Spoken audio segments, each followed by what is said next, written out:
Esta gratidão aqui é apenas por você ter parado para assistir esse vídeo. Se puder vê-lo até o fim, depois compartilhar, eu te agradeço.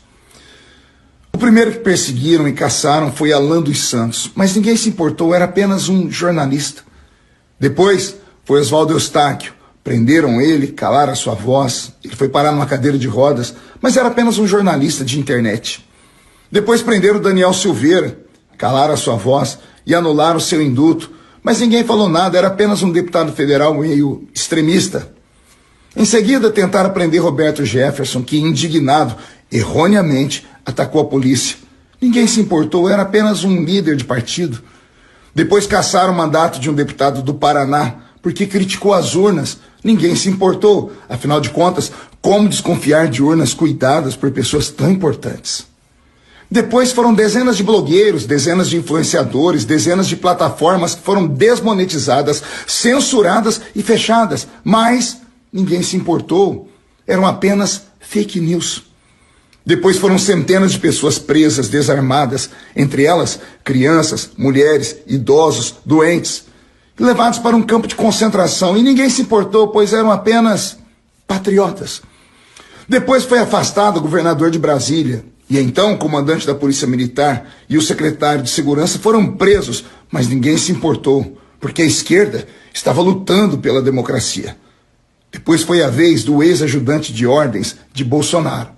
Ele foi preso, mas era apenas um coronel. Depois caçaram 6 mandatos de deputados no Ceará. Ninguém se importou. Eram apenas parlamentares estaduais.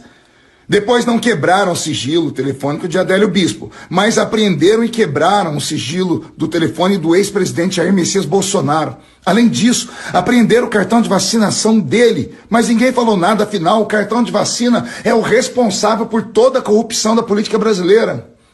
Depois caçaram o mandato de Daltan Dallagnol, com quase 400 mil votos, mas ele era apenas um procurador que investigou os crimes e as safadezas de muita gente. Teve um órgão de imprensa muito respeitado, a Revista Oeste, que foi censurada por trazer uma matéria que expunham pessoas importantes. A extrema imprensa se calou, afinal de contas, era só um veículo de informação digital.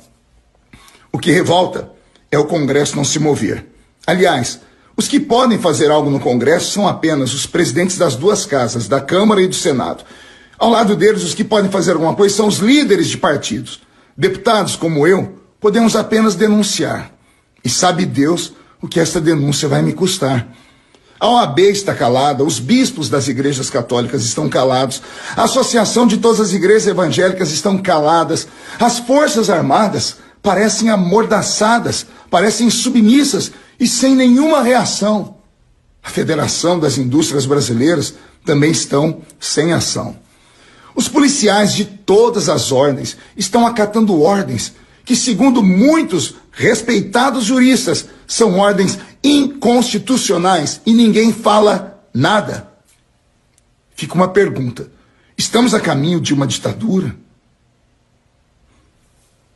Eu recebi esse texto, não sei quem é o autor, mas o conteúdo faz sentido.